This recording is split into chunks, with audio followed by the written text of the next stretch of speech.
আসসালামু আলাইকুম। আজকে আসলাম বরাবর সেই জায়গায়। তো আজকে দেখতেছি এই ফলটা মেলাডি লয়ে গেছে গা। আমি এইমাত্র সাইকেল চালে আসলাম, তো খুবই হরান হয়ে গেছি। মেলাডি লয়ে গেছে গা, উপর থেকে লয়ে গেছে গা। আমি জানি না কেন নিছে। যাই হোক, আপনি দেখেন, কেউ বলে কটবেল, কেউ বলে ওই লতিফ ফল। আসলে ওটার মধ্যে ওই দুইটার নাম আসলে কোনো ওটাই না।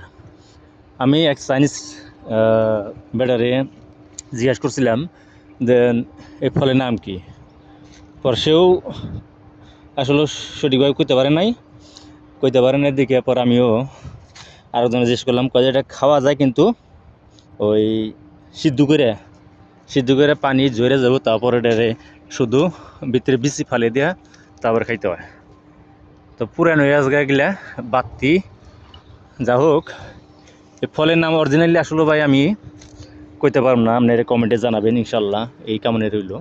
তো প্লিজ ভাই, আমি কোনো বড় লোকের ছেলে না, তো আপনাদের জন্য ভালো ভালো কিছু দেখার জন্য আমি ভিডিও করি আর আপলোড করে থাকি। তো যদি ভালো লাগে অবশ্যই শেয়ার কমেন্ট করবেন ভাই, এই কামনা রইল আপনাদের কাছে। তো আসলে ভাই এই জায়গায় গাছ, মেলা গাছ আছে। আমি এই জায়গায় প্রায় প্রচুর পরিমাণ গাছ, এগুলা এর সামনেও আছে, আমি দেখাচ্ছি। এই পার্কের ভিতরে মেলা ধরনের গাছ। তো ফলগুলো বিভিন্ন কালারের ফল আছে এই জায়গায়। এই যে দেখেন, সারা বছর এই যে এই গাছের পাতাটা হলুদ কালার হয়। প্রথমে গ্রিন কালার, তারপর আস্তে আস্তে হলুদ হবো, সুন্দর দেখা যায়। ওই যে কিছু আছে এটার মধ্যে, ওটার মধ্যেও আছে, এই যে এটার মধ্যেও আছে, আর কিছু ওটার মধ্যে আছে, কিছু কিছু আছে অনেক ফল। এগুলা আসলে আমাদের আসলে বাংলাদেশে আছে কিনা আমি কইতে পারব না। তো এই ফলের নাম অবশ্যই আপনি কমেন্টে জানাবেন।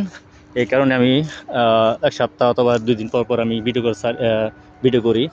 তো ফলটা আসলে আমি এই নাকে ঘুরে নিচ্ছি আমি, আসলে খুবই সুস্বাদের গন্ধ একটা।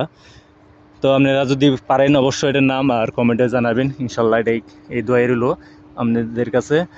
তো আজকের মতন আমি ভিডিও আর করব না। তো আমি প্রতিদিন রাত্রে 8:30টায় আমি ভিডিও আপলোড করে থাকি। তো ভাই অবশ্যই আপনার কমেন্টে জানাবেন ইনশাল্লাহ, এই কামনে রইল। আলহামদুলিল্লাহ, আসসালামু আলাইকুম।